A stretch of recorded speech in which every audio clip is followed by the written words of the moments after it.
We're now at a point where NVIDIA have unveiled the complete range of 4060 series GPUs, with the 4060 at $299, 4060 Ti 8GB at $399, and now a 16GB at an astonishing $499.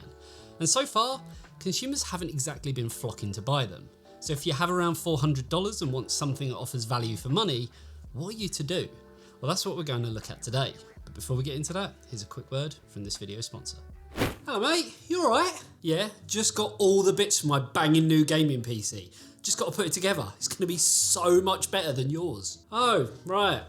What did you get then? The latest Intel 12th gen processor, a feature-packed motherboard, and 32GB of DDR4 memory. See? Miles ahead of yours. You realise that board needs DDR5 memory, don't you? Don't tell me you went and bought the wrong stuff. DDR4 is so 2014. I can't believe you was that stupid. What? No, you're joking. What should I get then? For me, I'd be looking at Corsair's newest Vengeance DDR5 kits. Or, if you're wanting that all-important RGB, then go for the Dominator Platinum RGB. Oh, you are a lifesaver, thanks. But where can I find out more? By clicking the link in the description below, of course. And you call me the stupid one. So firstly, let's get over the sorry state of affairs is the 4060 Ti 16GB. I don't know anyone who's bought one, or let alone anyone talking about them. And that was pretty evident with not one AIB partner looking to actually sample us. And just scouring around the internet, it seems we weren't alone in that. $100 more cash for extra VRAM and, well, nothing else. It still has the same 128-bit bus and the same 288GB per second bandwidth. And everything else remains unchanged. And that's why in the few tests and benchmarks that are actually floating around, the 16GB model actually performs worse in certain titles. It's like having more power in your car but leaving the handbrake on. A weird analogy, but it's all I've got to sum up the launch of the 4060 Ti 16GB. So I'm going to stick with it. Now we have actually done a 4060 versus 4060 Ti comparison, and without giving too much away, the RTX 4060 comes out as the better card in terms of value for money. But today I wanted to take a look at more about how the 4060 Ti 8GB with its extra performance compares against something from last generation, the 6700 XT. And for one reason really. When the 6700 XT launched back in March of 2021, it came in with a launch price of $479, which puts it above the $399 asking price of the 4060 Ti.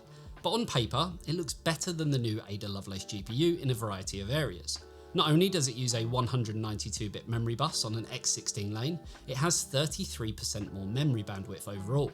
It also trumps NVIDIA's latest offering in terms of pixel rate by 35%, texture rate by 19%, texture mapping units by 17%, ROPS by 33%, and even RT cores by 17%, though that's a bit more of a tricky one as you'd always expect NVIDIA to have the upper hand when it comes to ray tracing performance. That aside though, and while it's hard to compare AMD to NVIDIA in terms of specs, on paper the 6700 XT comes across as the better GPU.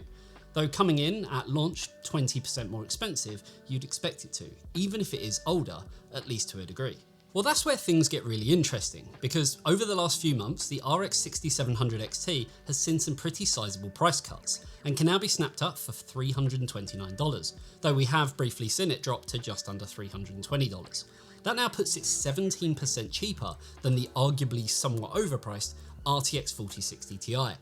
And that gives us something to dissect and look at, because if the RX 6700 XT can get close to the performance levels or even beat the RTX 4060 Ti, then there is really an argument for buying the latest fancy GPU on the planet? No.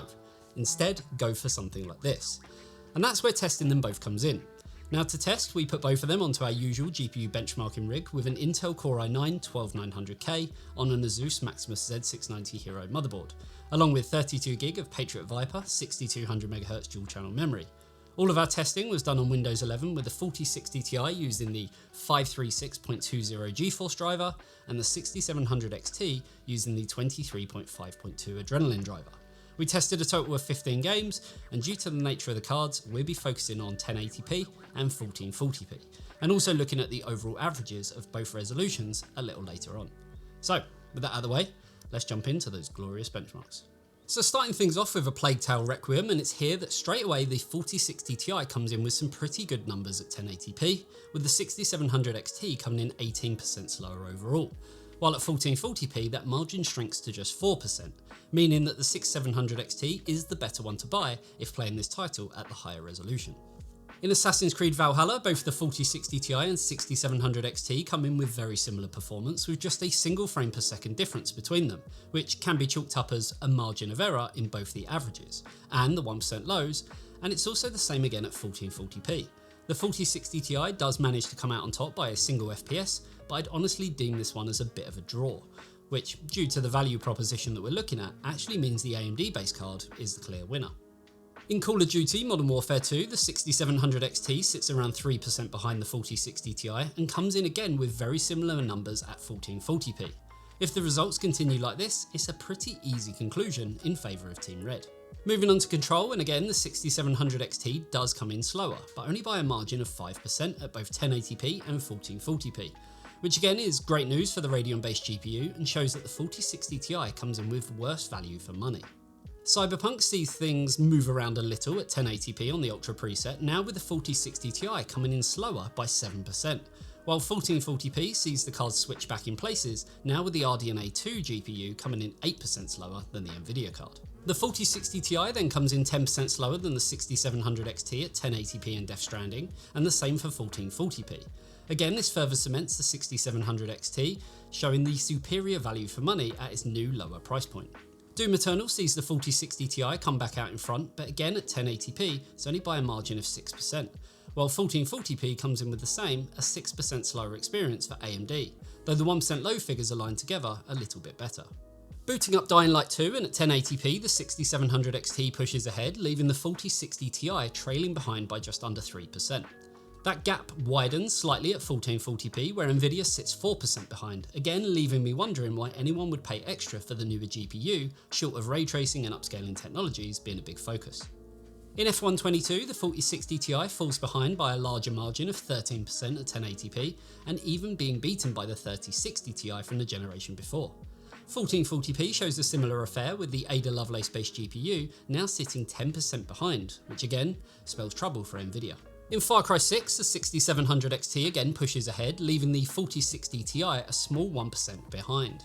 It's not much, but considering the extra price tag on the 4060 Ti, it's actually a lot worse than it comes across. 1440p sees a slightly larger 2% margin that the NVIDIA card sits behind, but overall, quite similar numbers. In the latest game added to our test, Hogwarts Legacy, we see both cards coming in with identical performance in the averages, though the 4060 Ti does fall behind in the 1% lows by a pretty stark 15%. 1440p sees the NVIDIA card drop to 5% behind the 6700 XT, and again by quite a large 14% in the all-important lows. In Horizon Zero Dawn, the 4060 Ti fights back, with the AMD card now sitting 4% behind it at 1080p. Though with very similar low figures, while at 1440p, both cards come in with identical performance, though the 6700 XT sits with a margin of error better score in the 1% lows. In Spiderman, the margins increase somewhat, with the older card now sitting behind by around 11% at 1080p, though, and likely due to the extra VRAM, the cards swap places at 1080p, now with the 4060 Ti sitting behind the 6700 XT by about 9%. In our most demanding title, Microsoft Flight Sim, the newer 4060 Ti does push forward, now with the AMD-based GPU behind by 8% at 1080p. 1440p sees the margin grow quite dramatically, forcing the 6700 XT to be 22% slower overall. Then, finally to round things off, Watch Dogs Legion. It chalks up a win for AMD at 1080p, with the newer Team Green card sitting about 3% behind. While at 1440p, both cards came in with identical performance in the averages and a margin of error win in favour to the 4060 Ti, but retesting could see this change ever so slightly. So one thing you'll notice is that we didn't include ray tracing or upscaling tests because, well, why would we? NVIDIA would win that hands down, and that's where you could get some added value. But for the purposes of what we're doing here today, we wanted to go for kind of all-out grunt performance in rasterization, because technically if you were looking at a 6700 XT, then you're not looking for ray tracing based performance or upscaling anyway. And I guess that's the whole point. Spend more money, get more things. That's a bit of a given. Now, to get a better understanding of how these two cards compare against each other overall, it is worth looking at the overall averages at both 1080p and 1440p. And as expected, the 6700 XT falls behind at both resolutions. But the big thing is, by how much? Well, at 1080p, the 6700 XT comes in 9% slower than the 4060 Ti, while at 1440p, that gap widens with the AMD-based card now sitting at 11% slower than the 4060 Ti, which sounds all well and good for Team Green until we remember that the 6700 XT comes in at $329 and has been ever so slightly cheaper for at least brief stints, while the 4060 Ti's asking price is $399, meaning that it costs 21% more money than the RDNA 2 base card. If you're gaming at 1080p and are wanting that extra performance, is it really worth considering the extra cost involved? Even at 1440p, where that gap grows, it's still a little way off the 21% uplift in price. So I guess what I'm trying to say is the short answer is no. But there is a slightly longer and kind of, I guess, more complex answer. While the 4060 Ti is the more expensive card and has its limitations due to the memory interface, capacity and bandwidth, it is the newest card on the market, and that comes with the early adopter tax, and things will settle at some point, though when that is, only NVIDIA knows. For that extra cash, you are getting ray tracing performance, upscaling technology, and many other features that the Ada Lovelace architecture brings to the table. And I get that it's an important feature set to a lot of gamers and consumers, but for those who care about pure rasterization performance, it's pretty clear to see what the situation is actually here today. And if it's not, then it's worth looking at the cost per frame, where you can get a clearer picture. It's here where the 6700 XT and 4060 Ti show their true colours, where AMD come up 9% cheaper per frame than the 4060 Ti, and then at 1440p that gap does shrink slightly, with the 6700 XT coming in 7% cheaper overall. It doesn't just end there though, as to throw, I guess, another spanner into the mix, we have the RTX 4060 8GB, which comes in a small but modest 2% cheaper than the 6700 XT. But to throw yet another curveball, the 6700 non-XT chops that down as a 12% cheaper option over the 4060 non-Ti. And that's likely something that we'll look at in a future piece of content. I guess the real takeaway point here today is that these cards in the form of the RX 6700 XT and even the non-XT along with the 30 series cards from NVIDIA will continue to drop in price, though it may be, I guess, a bit of a slow burner. But that's just going to keep adding value to this argument, as the newer cards like the 4060 Ti and even the non-Ti are going to try and hold their MSRP for as long as possible, meaning that the disparity will just widen more and more and make them worse in terms of bang for buck as time goes on. The only, I guess, real hope is that AMD can bring something out in the $349-ish segment and force NVIDIA to drop their prices, though at this point I'm not so sure that's going to happen, but I've got my fingers crossed anyway, because competition is about the only thing that can shake things up, shall we say. So there we have it. Hopefully you enjoyed this video. If you did, then a like and a sub to the channel would be amazing. And if you love what we do, then check out the super exclusive Patreon club, where you'll get access to behind the scenes content, monthly live streams, special Discord perks, and much, much more. The link for all that good stuff is, as always, down below. Thanks for tuning in. I'll see you in the next one. See you later, guys. Bye-bye.